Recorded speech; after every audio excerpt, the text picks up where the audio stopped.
Grabe mga kababayan, Pangulong Bongbong Marcos, viral na naman dahil dito. Ayan. At ito matindi mga kababayan dahil napansin lang naman ni Elon Musk ang kanyang mga pinaggagawa dito sa ating bansa. Ayan, ito mga kababayan. Matatandaan natin last week, bumisita si Pangulong BBM sa Marawi City. Ayan, bilang bahagi ng kanyang pagbisita sa Marawi City, nagbigay siya ng 5 Starlink set sa mga temporary learning spaces doon nga sa Marawi dahil hindi pa sila fully recovered sa nangyaring Marawi surge last 2017, I think. Ayan. Bukod dyan, sa pagbibigay niya ng mga Starlink set, ay dinalaw din niya yung mga ginagawang mga hospitals dyan na malapit nang matapos, yung Marawi Hospital, General Hospital, and of course yung port ng Marawi na nasira nga nung surge. Dahil dito mga kababayan, napansin siya ni Elon Musk lang naman na yung pagbibigay ni Pangulong Bongbong Marcos, na pansin niya at natuwa siya sa ginawa ni Pangulong Bongbong Marcos. Ito po, news ng bilyonaryo. Ayan.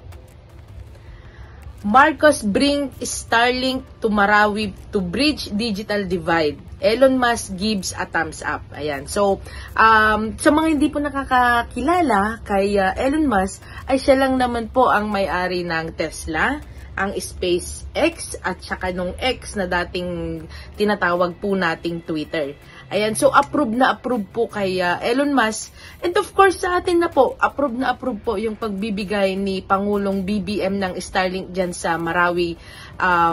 Para po, may internet access po, especially po yung mga bata.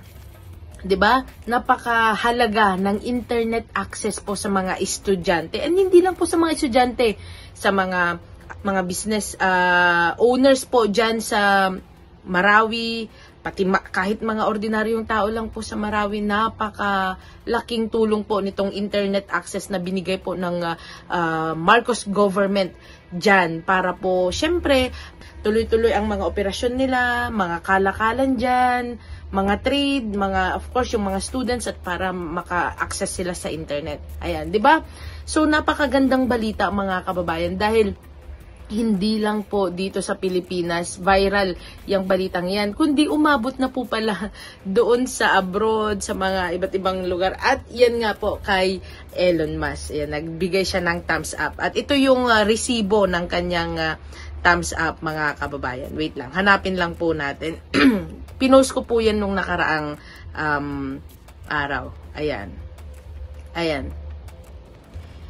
Ito po. Kikita nyo po ba? Yan. Sabi dito, Starlink Internet enables access to digital education in remote communities in the Philippines and around the world. So, sa mga iba dyan, mga kababayan, na hindi na-appreciate yung mga pinaggagawa po ni Pangulong Bongbong Marcos sa ating bansa, may mga tao po palang mas malaking mga kilalang tao ang nakaka-appreciate sa mga ginagawa nila. Dahil alam po naman natin na napaka-importante po talaga ng internet access, hindi lang po sa Marawi, hindi lang po sa Luzon, hindi lang po sa Visayas, kundi sa lahat po ng area, hindi lang po dito sa Pilipinas, all over the globe po, kailangan po natin ng internet access. Dahil katulad po niyan sa mga shoutout po sa lahat po ng mga OFW natin, mga immigrants na nanonood po dyan. Hindi nyo po ako mapapanood kung wala po tayong internet. Pati po yung mga hindi nyo po matatawagan, hindi po natin matatawagan yung mga pamilya natin across the Philippines kung wala po tayong internet. Kaya ang galing nitong naisip ni Pangulong BBM na magbigay ng Starlink doon sa Marawi. Ayan. So matatandaan nga po natin na sinabi ko nga po kanina na nung nangyari po yung Marawi surge, ang dami pong mga talagang nasira dyan. Yun nga, yung mga pinuntahan po niyang mga hospitals and mga port. Pero unti-unti na po nilang nire-revive. Ayan, parang August po ata is i-inaugurate na po yung ginagawang hospital dyan sa Marawi na may 100 capacity bed. So, napaka-good news po niyan sa ating mga kababayan sa Marawi. Hindi na po sila magta-travel ng malayo para po may magpa-hospital, ayan, magpa-check up dahil mismo na po yung hospital po yung lumapit sa kanila doon. Ayan, so inaantay na lang po yung pagtatapos. Of course, yung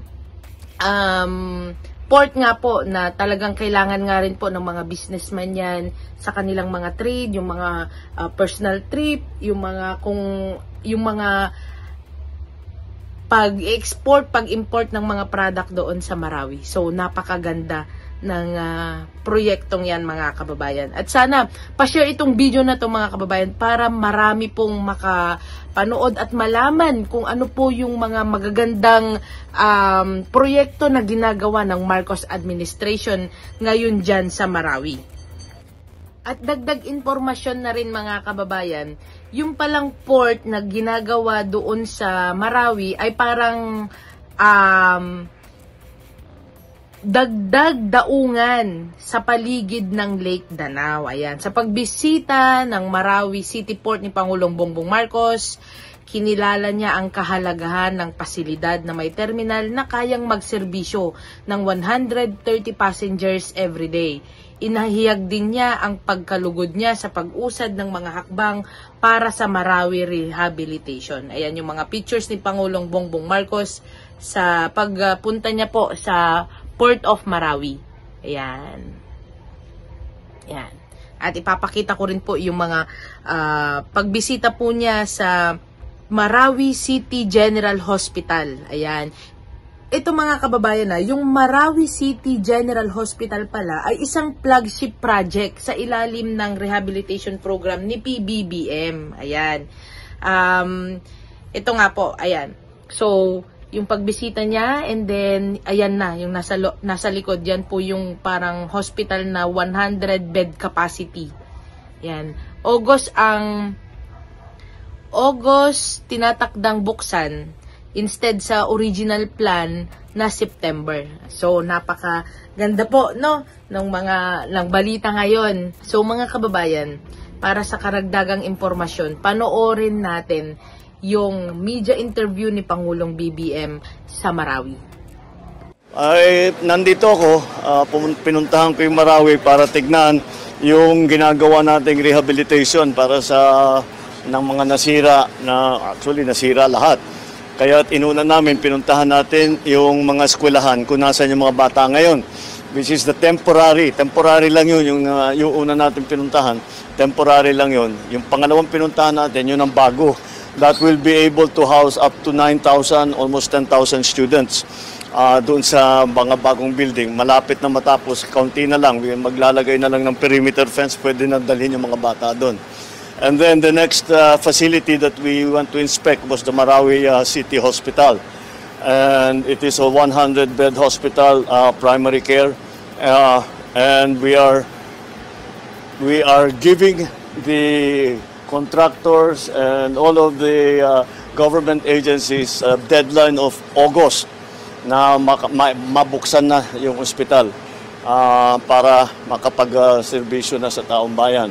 Dito naman sa port, we know how important the port is to the surrounding 18 municipalities that are around Lake Lanao. And so, this is the first of several ports that we will put. Dahil, kagaya ng pagka-explain nga sa atin, pagka ito lang, walang connectivity, hindi magagamit dahil walang pupuntahan yung barko. So, we will put others around the lake para maganda yung connectivity natin. So I'm happy to see that we are at least making some progress after such a long time.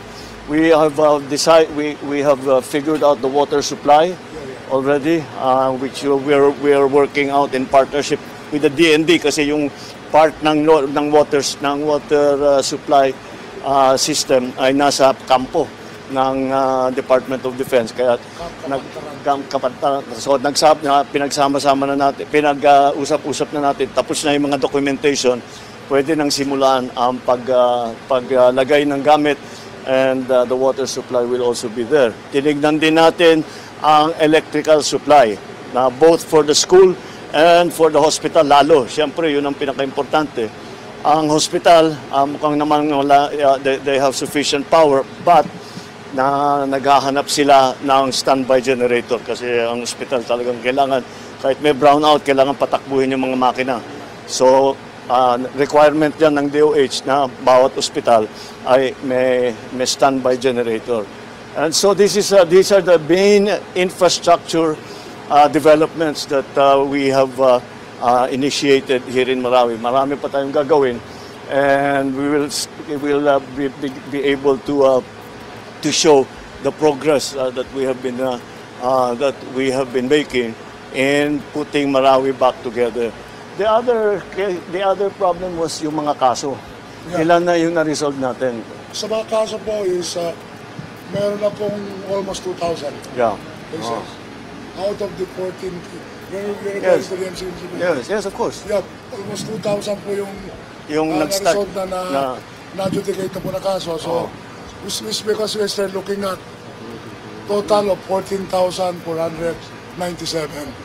So, meron pong konting revamp doon sa MCB. There's a new leadership now of MCB. So, hopefully, mapabilis po yung adjudication saka bayad ng compensation ng mga tao. Hati po ito. Ang ginawa po natin is MCB at saka National Housing Authority para mapabilis yung payment ng compensation. The other new element is that tinutulungan tayo ni Chief Minister ng BARM. Yes, yes. Some is, they are now involved. Dati hindi pa sila na-involved. Ngayon na-involved na sa ang BARM para sa funding, para sa lahat ng kailangan ng para i-accelerate na natin itong reconstruction and rehabilitation ng City of Marawi. So, patuloy lang ito. Sinasabi ko nga sa kanila, pagka nabuksan na yung ospital, halimbawa, babalik na ako rito para I want to ribbon cut by August. So, ayan, that's your deadline. All right. Sige, maraming salamat.